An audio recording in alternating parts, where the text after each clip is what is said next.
Hello everyone, welcome to today's episode, Families First, Who Cares?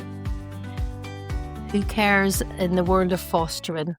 Today on episode 4, we have myself, Louise Harkin, Operations Manager here at Families First. Next to me we have Jonathan Clayton, foster parent. And our special guest for episode 4 today, Adele Chambers, foster parent. Therapeutic foster parent. Yes. Yes. You're not one to brag too much about your skills that you bring to the table, Adele, but today I think you're going to let the world hear all about your journey through fostering and everything that you do bring to the children that's in your care, hence why you're sitting here today. Thank you. Yes. So welcome. Thank you very much for coming. Yourself and John have been fostering for how many years? Maybe 10. 10? Yes. Just over 10, yeah. Yourself and I have worked for those years, Adele, together, supervising social worker. We have, yeah. Yeah. I know all of your children. I know your family very well. Very, very supportive family that you have. I know yourself as well, John, from your 10 years of fostering with the previous agency that we all work for and now with Families First. What you both bring to the table in relation to Families First agency, it's second to none. Obviously, we all work towards that outcome of, well, giving children better outcomes really in every part of their life. And I think I can safely say you two bring more, you go above and beyond really. But today we're going to talk to Adele. John, you spoke on our first episode about, your journey through fostering and what it's done for yourself and for Ricky, and your young person actually that's now in your care 10 years, your oldest young man. Turned 18. Yesterday. Yes. And is he going anywhere soon? Nope, staying put. Staying put. Okay. The gift that Pardon keeps the on pun. giving. The gift that keeps on giving.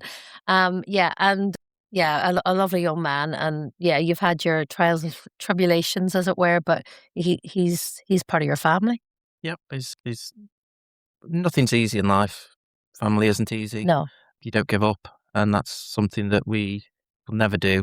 And he is just part of our lives, and yeah. He's going nowhere. Nope. No. Okay, thank you. Adele, my first question, I've got some questions for you. Is that okay? Okay, yeah. Yeah. My first question to you is, why do you foster? As I know it's a question you probably don't like, because it's like, well, why wouldn't I?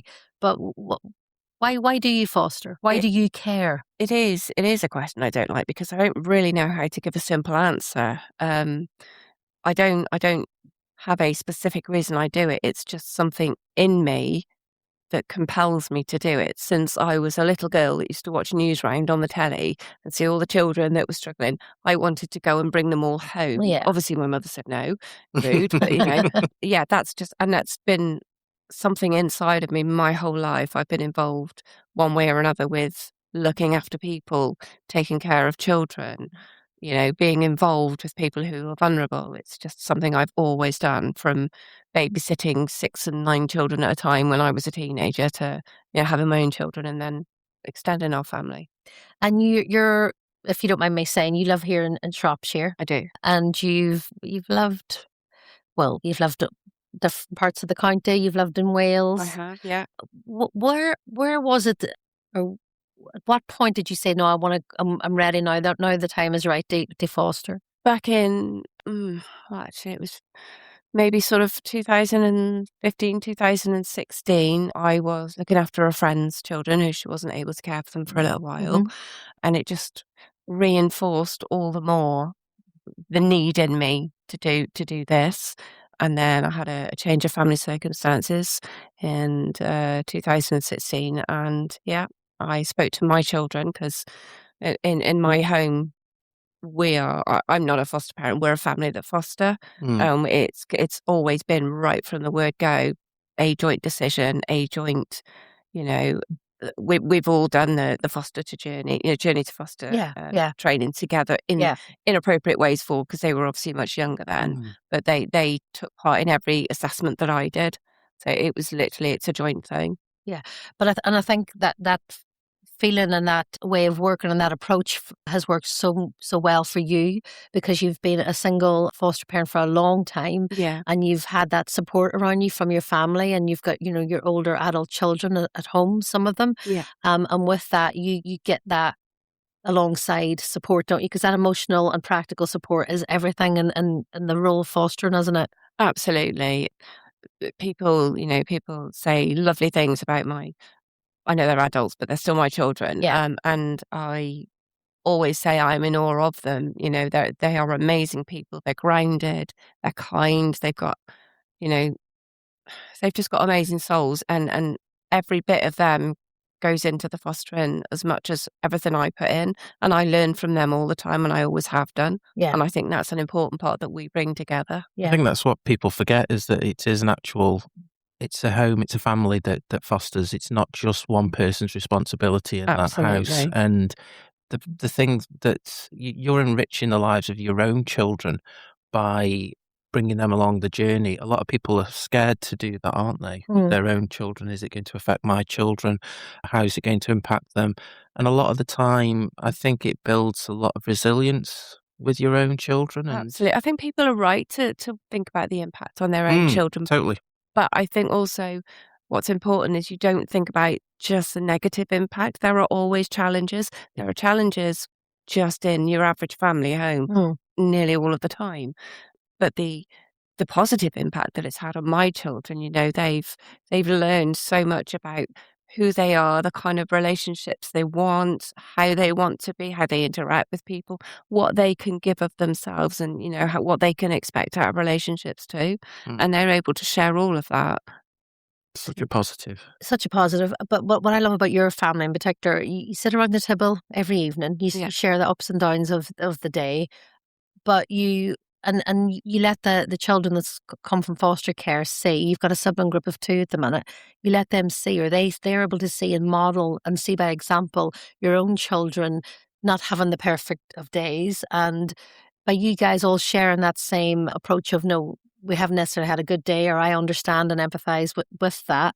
The small little things like that allows them to open up and share, hopefully, Yeah, some of the absolutely. real honesty and transparency of their day. Does that make sense? Absolutely. Yeah. Yeah. So on that, I just wanted to ask you, what if you really look back 10 years ago at the Adele who, before she became a foster parent, I know you sort of did it informally, but going through the process and the training and everything that you've done, and the people that you've met, some of the challenges you've had, I'm aware of. You can speak about them or not, be it the young people that you've had in your care, but the positive outcomes you're making with the children that you have presently. How would you say you've changed, if at all, from the Adele before foster as opposed to now?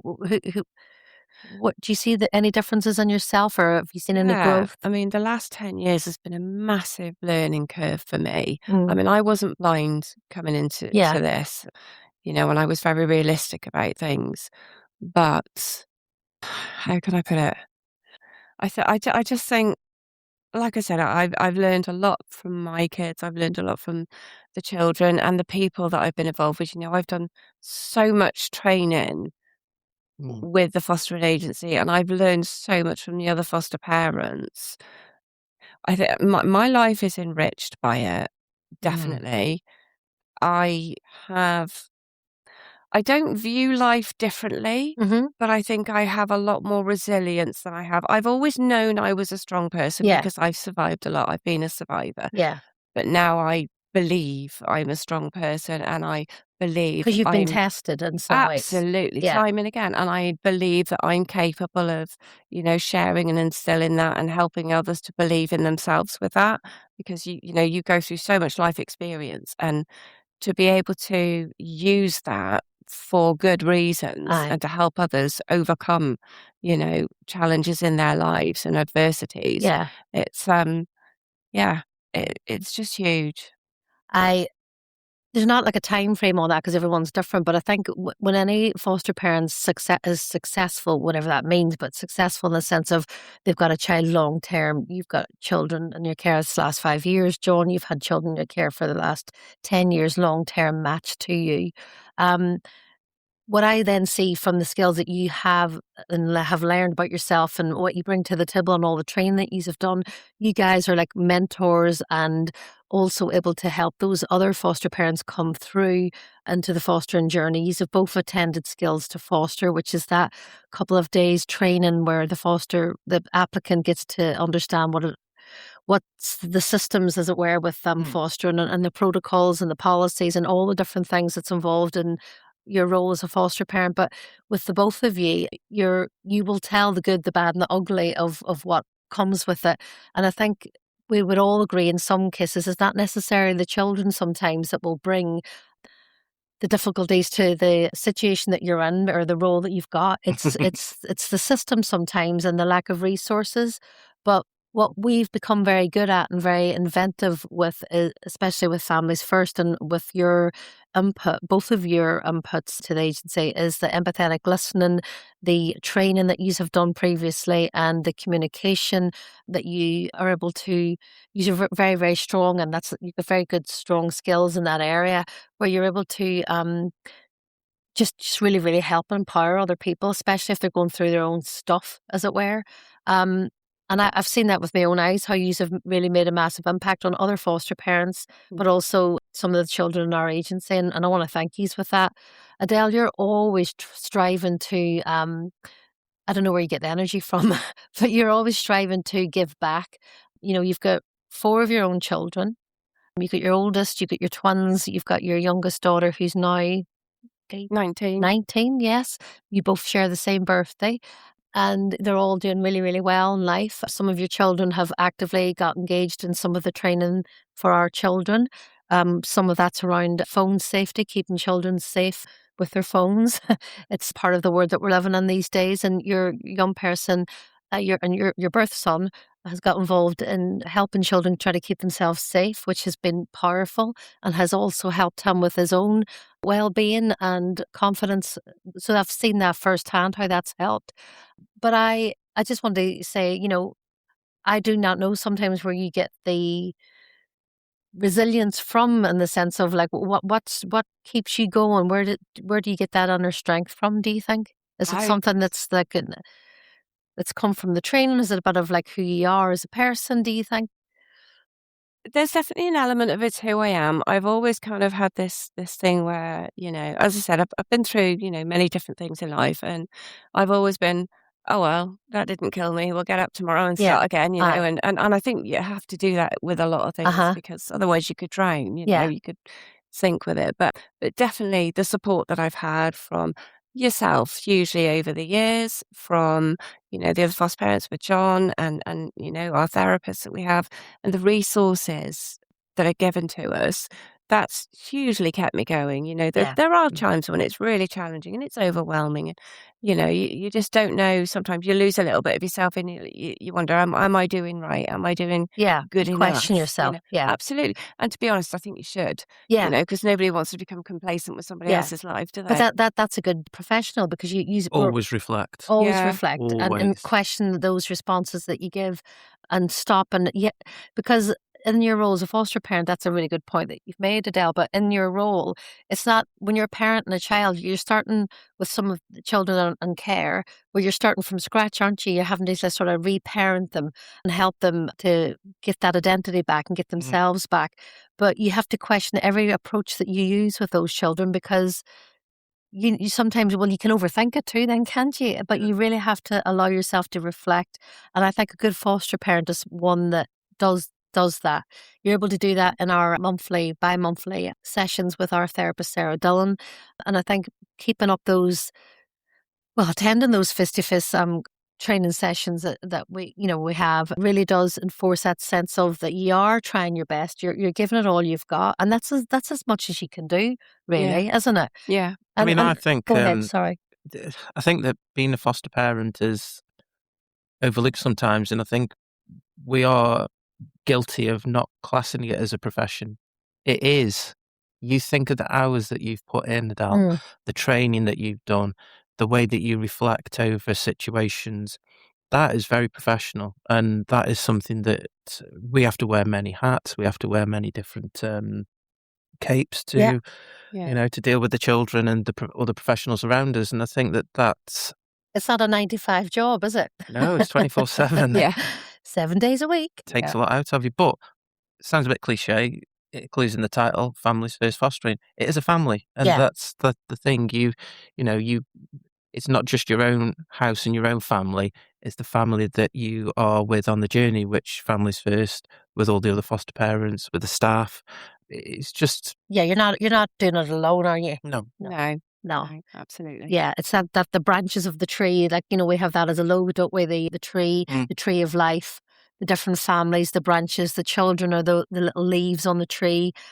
For every child that leaves, falls from the tree, goes back to their birth family. Majority of them do. Yeah, That's they do. fine. Yeah. Fortunately, some of our children, make that bond with you. They want to stay. Your young person at the minute is on a stay and put arrangement, John. Yeah. That's an agreement between yourself and the local authority. But you're both long term matched to your children, is what I'm saying. You've invested Yeah. Yeah. as your own families have in your children. I think for any other child that we've had, sometimes if the leaf blows back in the wind, Aye, I we'll like always that. take it. We'll Yeah. always accept them, Yeah. however old they are, Yeah, what they've been through. The door is always open. yeah. Yeah. And we have a policy around that, don't we? Not to go into the nitty gritty of the agency, but I think it's important to note on that. I'm glad you've brought that up, John. We have a moving on policy where it is any child that's been with us and who has moved on, we try to stay in touch with them. So we're still there as a layer of support because, as we know, for a lot of children in care, when they turn 18, be it their own choice, again, that's of their choosing. They go back to family or they go out alone on their own independently. But it's about saying to them, we are still here for you. So we check in with them. And I know that you both do with some previous Yeah. children that you've had. Do you want to talk maybe about your young person that you first had as a foster parent? Because I think originally you were what your age group was and who you wanted as opposed to who came to your door. Do you want to just briefly tell us a wee bit about that, Adele? There was definitely no set, age group Okay. or, anything like that. Yeah. But what you'd But envisioned obviously, as your match. what I'd been taught during, the journey to Yeah. fostering, I was told, you won't have, because you're a single parent, you won't have a single young male, you won't have this, you won't have that. And well, actually, yeah, we did. That's exactly what came along. A sweet little bundle of chaos. Yeah. A lost boy came to us. But how long was He he was only supposed to Yeah. be with us for 3 weeks because we actually had a holiday booked away. And he came in and, we kind of half unpacked his stuff and he went and picked up his school photo and he put it right on side the fireplace, the mantelpiece, I remember alongside all that. my other children's. And Mm. we were like, well, that's that then, really, isn't it? He's decided. And so, yeah, we went with it. We But did. that was so powerful. Sorry, that was such a powerful thing that he did from the very Yeah. beginning. It's like a claim. I'm going Aye. to claim Uh-huh. part Yeah. of this Aye. family, which is really Yeah, nice. I can still see that photograph. Put himself right up there with these photos are still on the wall now and they will stay there. Yeah, so he stayed with us. We were separated then for about 3 weeks just while we were away because we were a long way. We were in Australia, but we kept in contact with him so that he didn't feel we just, Yeah. dropped and ran. But just to give a bit of a backstory, this is a young person that had been moved a lot in the system, hadn't they? So he came much, to you on an yeah. emergency respite arrangement, and he was only supposed to be there for 3 weeks. And again, he put his picture up there in his mind. This is where he was going. He didn't know where he was going, what he was doing. No. That was obvious. But can you just, for a second, just tell us what you did off your own bat? No one told you to do this. Now, remember, John, this is a lady who had just started fostering, professionally, formally, gone through the assessment. You got a little name badge and you put it on the bedroom door. Yeah. Do you want to just say why you did that? Oh yeah, well, I mean, Before you left. all the children had them, and Right. well, he was part of our family, so once he came to us, he was part of our family. Yeah. So we asked him, and he said yeah, and we got his name badge and we put it on the door, and But that was your way of symbolising and saying you are part of our family. this is your and we're home. coming Yeah, back. This is your home. absolutely. Yeah.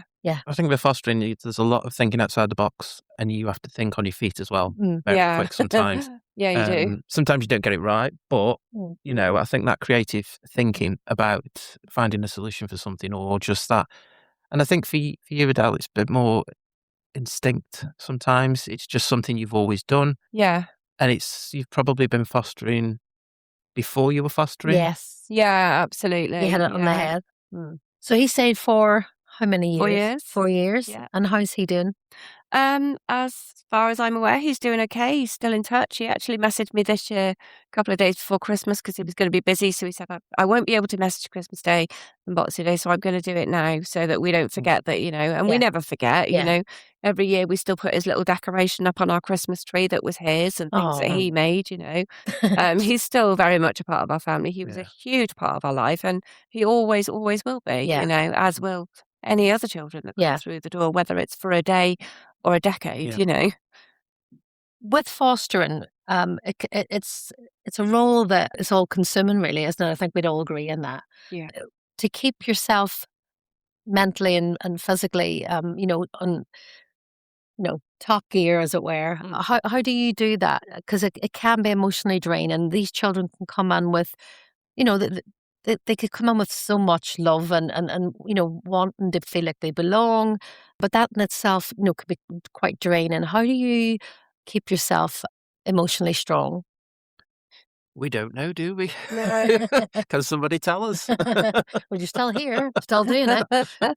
No, it is one of those things you just have to keep getting up and going again. You don't put your kids in the corner one day, God, yeah, I can't do do this it today. today. Sort yourselves out. That's not how it works. Yeah, yeah, It's yeah. not. So there's something, It's your mindset, you isn't it? build Mm. such a bond with these children, whether they want you to or not. And most of Yeah. the time they don't to start with. But you build such a bond, it just becomes there's just a need inside you, I think, to keep going, to get up every day, to start over and sometimes start over 3 times a day, if you're not having a great day, and that's okay. Like you said, we don't always get it right. We have to go over and over. Mm. But yeah, for me, like keeping myself safe and healthy and, well has been trial and tribulation, I think you would call it, because I'm really bad at it, or I have been for a long time. Yeah. I'm very fortunate that, like to have yourself, that people like John, and lots of other people sort of around the agency and that are supportive, that know before I know that it's getting a lot and I need some support and I need some advice and I just need a bit of encouragement or, I need to step back and reflect Yeah. on how things Yeah. are going and that's okay, because every time that happens, that is a learning curve for me. And I take a tiny little bit from it each time. And then eventually it's built up and I'm getting much, much better now at self-care. Because I think the more that happens, the more you realise. Because the first time somebody comes up to you and says you're, you've got compassion fatigue, you're in block Yeah. care, that you instantly shrug that off. So how can I care too much for somebody?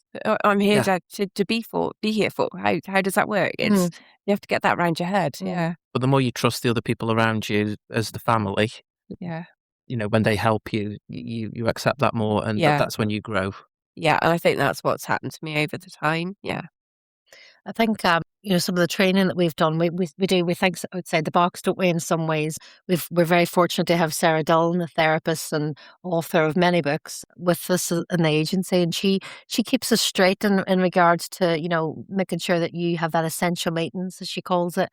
Is there any training that she's done, therapeutic training that she's done that has really stood out for you, Adele, over the years, do you think? Because I know you've done, I don't know, it's not quality and over quantity, but you've done a lot. You've done a lot, but you also seem to use that training and practice that's evident in the work and how you therapeutically talk to these children and your recordings and the messages that you send to these children, and how you also speak to them and try to sometimes empathize with them to say, look, I understand. I've had my own stuff happen, in the past where I've had trials and tribulations. So is there any training that you would say that it's really helped you, or is it really just about having that family? Is it a bit of both? It's both. It's definitely both, yeah. both. I mean, there is no training that I've ever attended and walked away from and gone, well, that was a waste of time, Right, ever. okay. Because Aye. there is, if not a whole, the whole training itself, there is always elements of the training which, I take away and Aye. I put in my little box. And then when I've got situations that arise, whether it's with birth children, whether it's with foster children, whether it's with other, agencies or authorities, something always applies. Yeah. And I like to go back and revisit that training as well. I reread it. I relook at the things if it's online. Because there's something you may have missed from the first time, and then you go back. Absolutely, yeah. And if something's not going right, I need to find another way to make it right, and so going back to that helps. And like you say, Sarah Dillon's done a lot of books. They're like my Bibles, as I call them, and we will go and reread them. Yeah, and then sharing stuff.